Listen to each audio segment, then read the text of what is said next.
Welcome to the Black Witch Podcast. It's your girl Markesia. Happy Sunday. I hope you all are feeling amazing. I'm feeling great. Super excited to be here. Just a heads up about this episode. There is going to be minimal editing.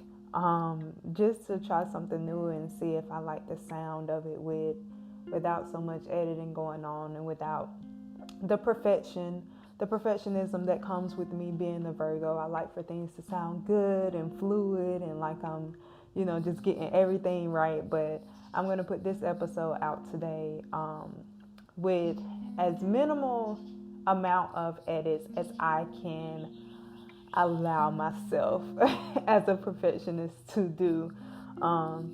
See, look, already I just messed up on a sentence, and normally I would repeat that sentence and say it better and then edit out the mistakes or whatever. But this go around, I'm going to try to keep it as authentic as possible. And you guys can let me know how y'all like it without the edits. And if you prefer it with edits, without edits, whatever.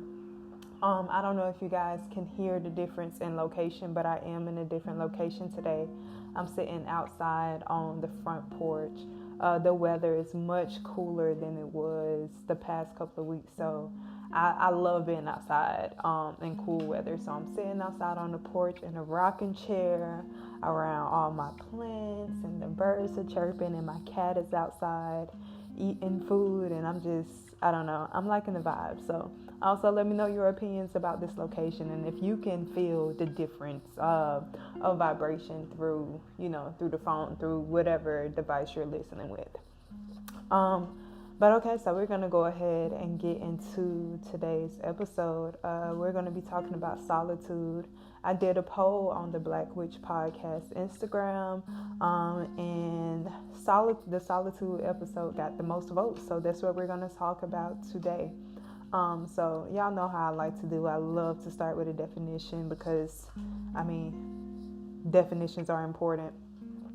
So the definition that I found says that solitude is the state or situation of being alone. I think that's pretty self-explanatory, but then I looked up more spiritual definitions to see if I could find a difference in between them.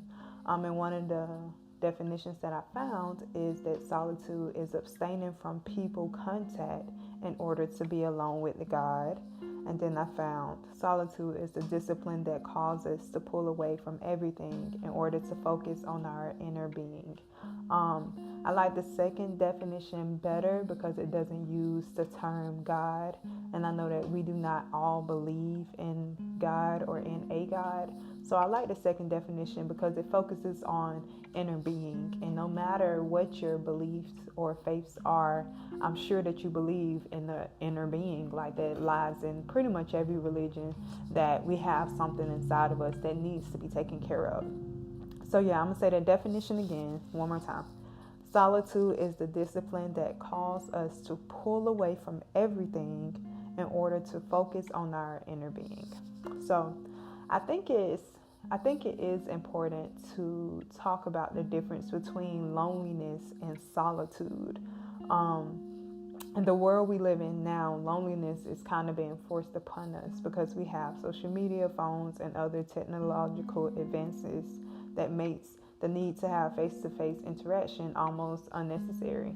Even from small face-to-face interactions that we used to have, like grocery shopping. Now you can order your groceries online, pull up to a space at Walmart, and the employees will bring out your groceries to you, which is very convenient, but also kind of scary. It's kind of scary that one day we won't even be going inside of grocery stores and having those small interactions with cashiers and other shoppers. But situations like that, and also situations like not having any close friends that you can spend time with, or family that you can reach out to and spend real face-to-face time with, is what creates a lonely society. And loneliness is not something that we strive for as spiritual people or as humans in general. As humans, we need that contact. So when I talk about solitude, I am definitely not talking about separating yourself from people forever. That is not what you should strive to do. But solitude is important. So there's a quote that I really like, and it is from Osho. Now, Osho is one of my favorite spiritual teachers. If you haven't heard of him or his teachings, you should definitely look into it. There's YouTube videos, and he has amazing books. But here is a quote from one of his books or one of his speeches. Man ordinarily lives in loneliness. To avoid loneliness, he creates all kinds of relationships, friendships, organizations, political parties, religions, and whatnot. But the basic thing is that he is very afraid of being alone. So from this quote, what I interpret is that loneliness stems from a place of insecurity, a place of needing to be around people, a place of,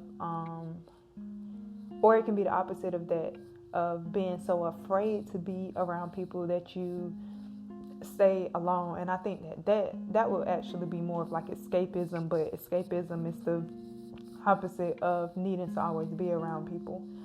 But yeah, I interpret loneliness as coming from a space of insecurity. But when it comes to solitude, solitude is a choice. Solitude is solid. Solitude recharges our soul, our spirit, and our mental health. So the point of solitude isn't to distance yourself forever. If you're trying to distance yourself forever, that is actually the cowardly way, to distance yourself from the outside world in order to avoid interaction with others because you don't know how to deal with other people and the way that they mirror into yourself. That's not the goal here. The goal of solitude is just to recharge so that you can go back into the world, because we have to interact with other people so that we can grow and so that we can develop as spiritual beings. I don't know if y'all can hear my cat, but she's meowing and wanting to come in, but not happening. She belongs to the streets now, and that's where she gonna stay. But anyway, so and also I want to talk about why this conversation of solitude is important to witchiness, is important to spirituality. We as magical beings, we need that alone time so that we can recharge and come to terms to who we are and what we believe in and how we want to operate in this world.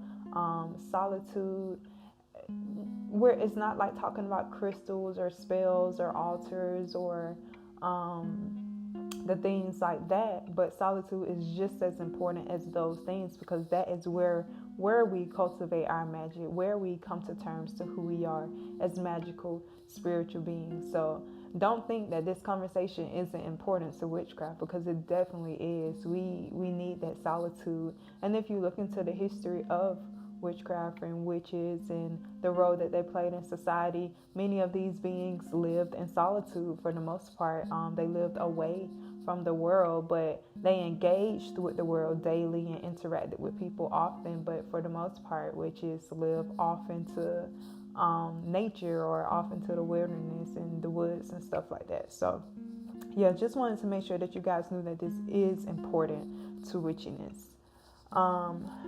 So let's move on. So humans have stigmatized solitude. It has been associated with punishment or something to avoid, or being a quote-unquote loner.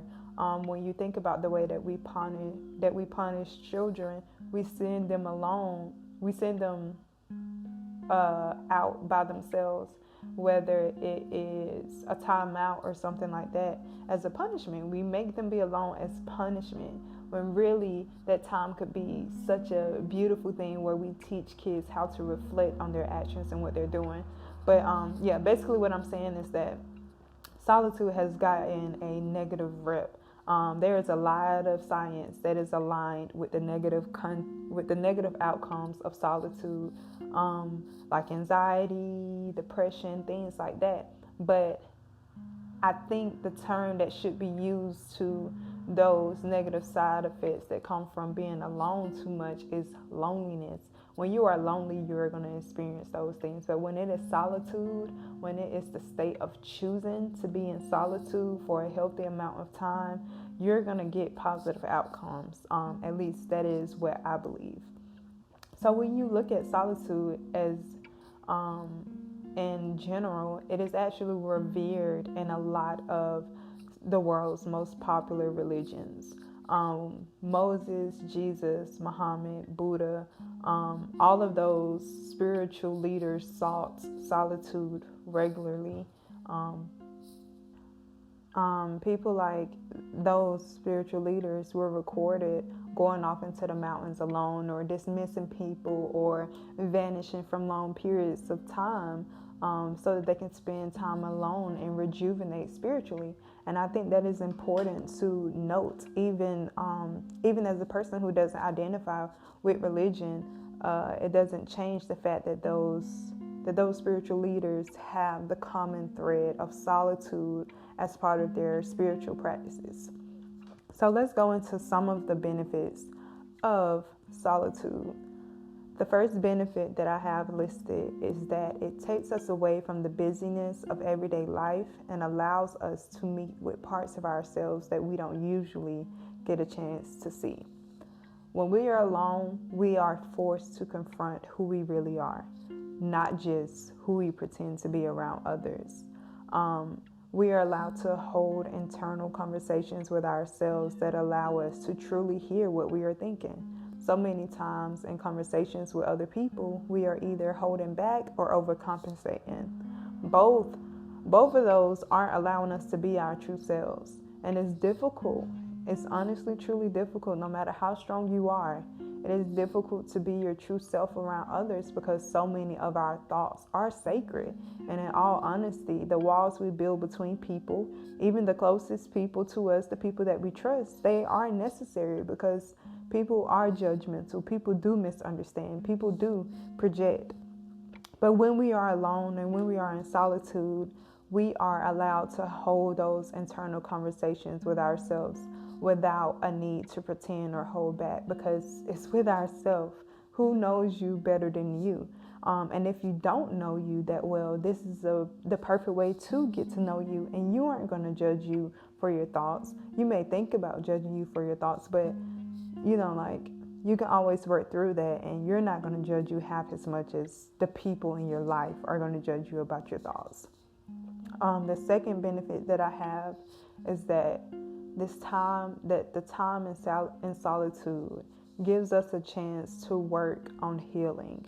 I know I've been through some tough things, and most of us have. And one of the first things that I wanted to do was surround myself with people who love me, who I believed would make me feel better.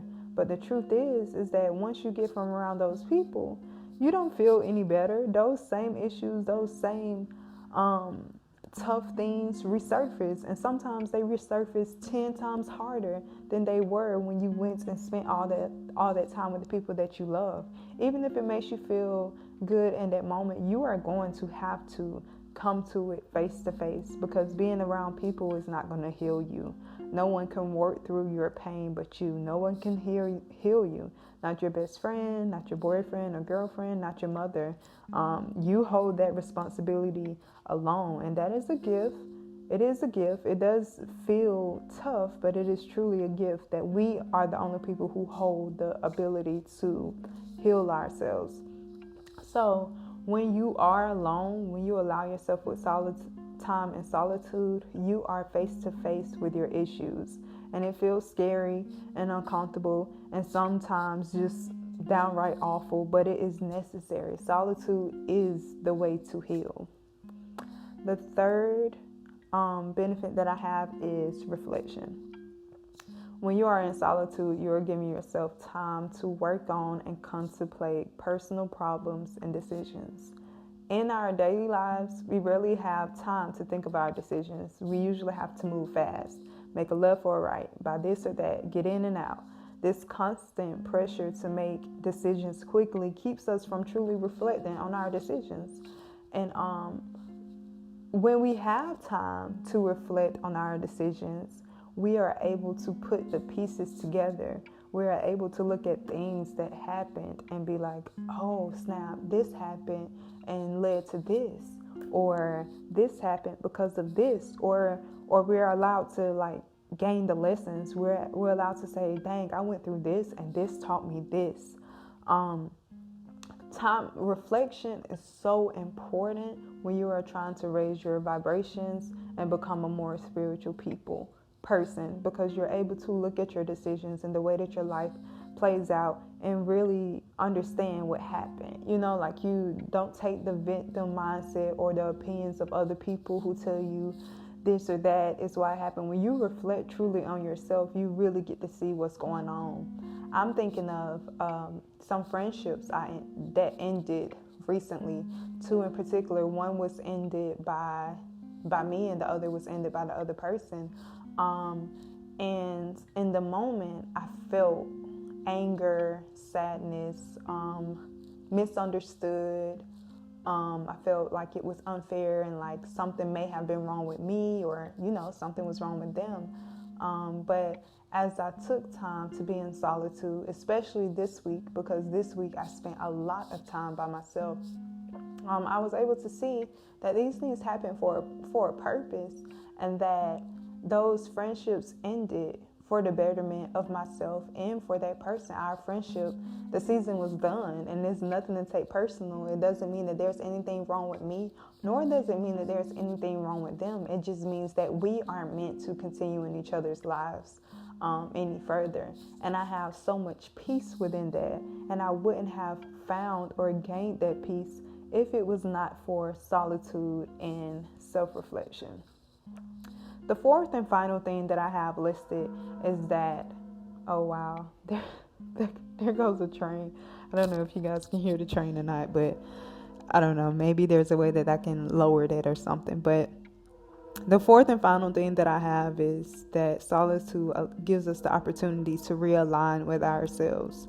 When we are around people, we are subject to their thoughts and feelings, aka their projections. And if you don't know anything about projections, there is an episode on it and you should go listen to it. But anyway, realigning with ourselves is essential to a healthy mind. No matter how strong-willed we think that we are being influenced by others. It is a natural human thing. There are no thoughts that we have that, well, I can't say no, but majority of the thoughts that we have do not stem strictly from ourselves. They are imposed upon us from other people. It's just the way it is, whether it's a positive thought or a negative thought. That's just the way it is. We're not as original as we think we are, which is why time alone is important, because then we get to realign with ourselves and we get to choose what thoughts and impressions actually serve us, and which of those thoughts and ideas that we get from other people actually align with who we want to be. Hold on. I literally just had to stop recording because my cat is an outside cat now. And I had noticed earlier that her cat food was going missing all the time, and it's because neighborhood stray cats were coming up and eating my baby's food. And I just saw a cat like come up to my cat trying to like take her stuff, and I had to get out there and show out. That is so crazy. What was I even talking about? Okay, realigning with self. So when I take the time to realign with myself, when I'm in solitude and I'm able to like just meditate and feel my way through my feelings and understand, realign with what matters to me, I find strength to keep working towards whatever it is that I've been working towards. Life can be so hard and so complicated and so confusing that we forget why we're even doing the things that we're doing. We forget why we're in college studying and stressing ourselves out. We forget why we're working that 9 to 5. We forget why we're clocking in every night at a job that we hate. We forget why we're working out. We forget why we're making better decisions or abstaining from sex or abstaining from sex or abstaining from drugs or alcohol. We forget these things because it's like life is hard and it's confusing, and sometimes it feels like it's moving so fast. But when we take time to realign in solitude, we are able to remember our purpose and why we are doing the things that we are doing. So that was the last thing that I had for some of the benefits of solitude, but there are so many more, and I'm of course going to list some articles below and some resources, because I feel like it is so important for us to do our own research. And I know that y'all know this because I say this probably every episode, that Google is your friend and we should use it way more than we use it. So I just have 7, let me check the time, see how long. Oh, we're at 20 minutes. All right. So I just have a couple of ways that you can include solitude into your daily life.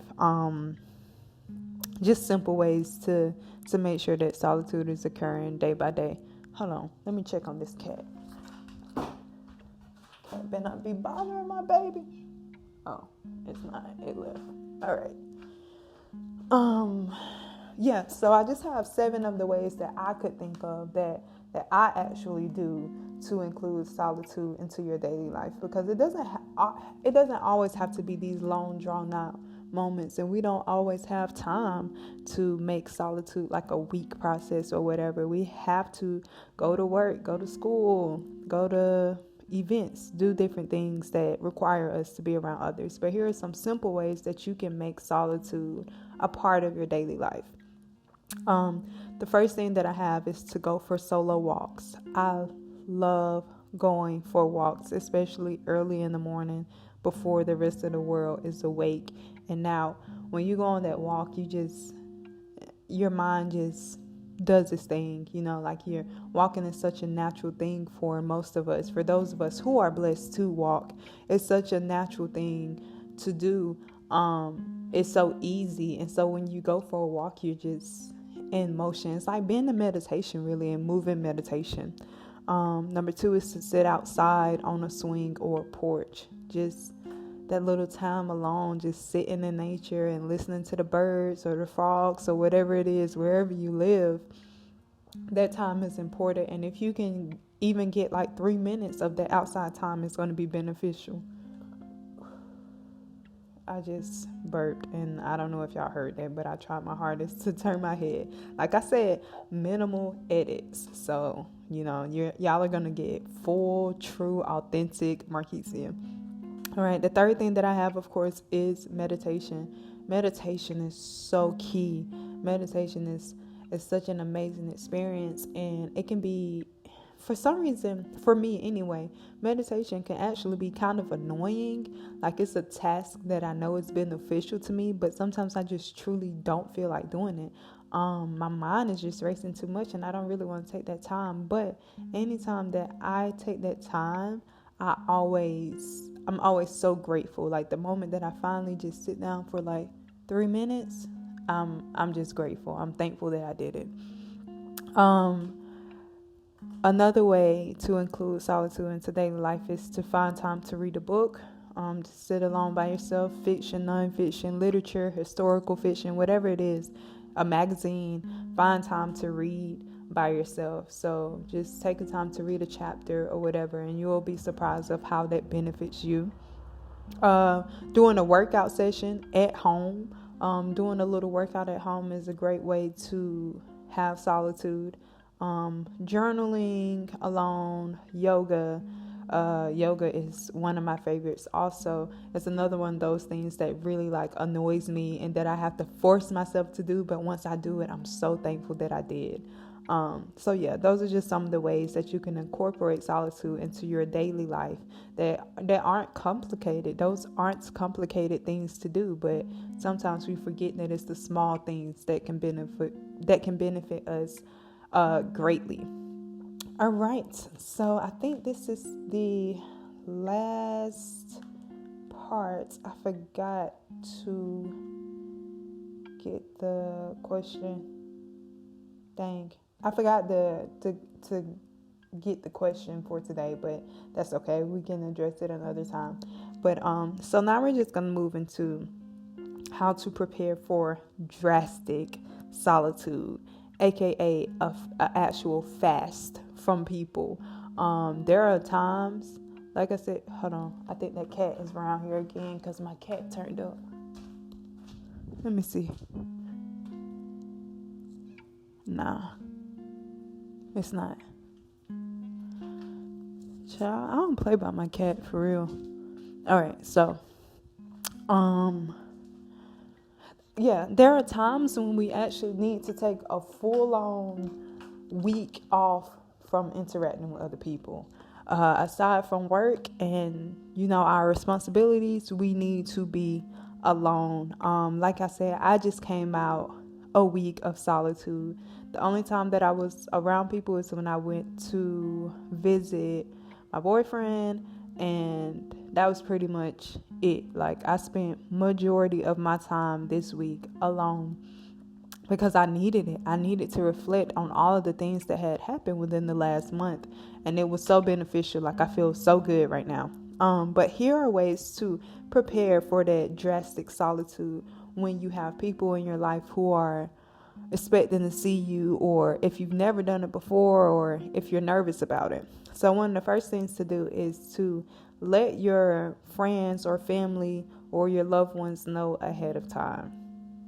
You have to let people know things like this, especially if you have people who be in your business and who be concerned about you or whatever. Just send out a text. Hey, just want to give you a heads up that I am going to be off the grid for the next couple of days. Nothing personal. Don't want you to be concerned about me. I am okay. I just need this time.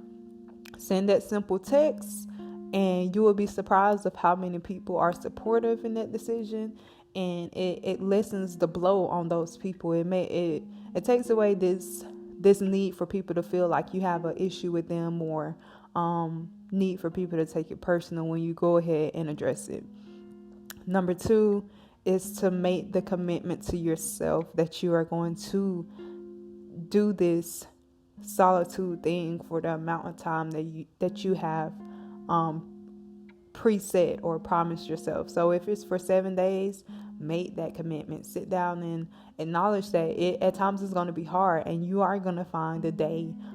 There was day 2, day 3 that I was like, maybe I should call my homegirl and go do this or that, but when you feel that way, you should have a plan set up to help you bring yourself back into yourself and bring yourself back into your solitude. So one of the things I like to do, if I'm setting aside time to be alone, if I'm setting aside a weekend, if I start feeling myself needing to be around people, I turn on the TV and I turn on the movie. It's something about watching the movie that brings me back into solitude and helps me remember. I don't know, helps me be okay with being alone, because sometimes being alone is hard. But there are ways to fight that. So set up whatever plan works for you. It can be whenever you feel lonely, to take a shower or to do a workout session, meditate, anything. It is important to have something in place to help you keep that commitment to yourself. Number 3 is to set up a designated solitude space. So that can be deep cleansing your room. I know that I just cleaned my room completely, and set it up, reorganized and reset it in the space that I know would help me enjoy being alone better. It is hard to be alone in a space that you don't even like or want to be in, So it's important to make your space more enjoyable and more welcoming and more warm for you. As we are entering the cooler months, I knew that I needed to set up my space for solitude, because whenever it's cool, I go into hibernation. I be off the grid. But if I'm not prepared, if I haven't set up my space to be welcoming to me, that is a quick way for me to have depression, for me to move into seasonal depression, which is something that a lot of us experience. But when I set up my space and I organize my space and I get new books and I go ahead and prepare for that hibernation, pretty much how animals do, how bears do, like they gather their foods and they do everything they need to do and prepare for that, I'll be more accepting to it, and I don't struggle as much as I do when I'm not prepared. So if you are blessed enough to like rent out a cabin for a week, plan a solo trip outside of the state or a country, that is a great way to set up your designated space for solitude. I plan. My cat is making weird noises. I don't know what's going on. Oh, because that cat up here. I got to turn up on this cat, y'all. Hold on. Pausing the podcast. This cat is really running up on my animal. Y'all, I am pissed. These cats are really turning up on my cat. Wow. Okay, this is crazy. This is going to be a crazy episode. I should call this episode Solitude / Defending My Cat or something, because I'm getting completely out of it right now. But like I said, I'm not even going to edit it out. It is what it is. But y'all, okay. Anyway, if you're, I was talking about leaving. I know that when I graduate in December, I plan on taking a solo trip somewhere to recoup and prepare for the new stage in life that comes after finishing college. That's that. And then the fourth and final thing that I have is to make sure that you have all of your things. So like I mentioned earlier, to prepare for my upcoming inevitable hibernation, I made sure that I had some new books ready for me. I got like 2 new empty journals or whatever. You can get you some sage, some crystals, some incense, essential oils. Just get all of the things that you need in order for you to be happy and for you to be successful in your solitude. That is another way to prepare for solitude.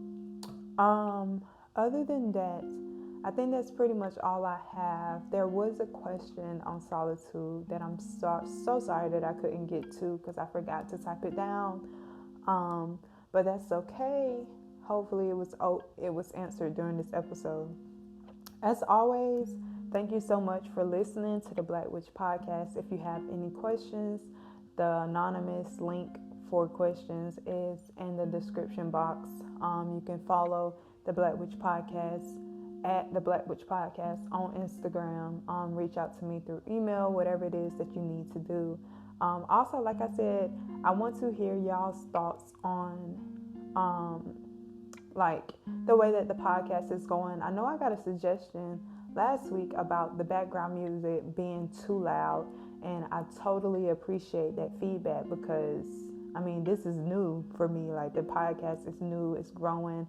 I'm getting used to this. As much as I love talking, I still don't understand a lot of things as far as with editing and what works for y'all, the listeners. And y'all are the most important people when it comes to the Black Witch Podcast. It's the people who actually listen. So I would love to know your suggestions and your opinions about, how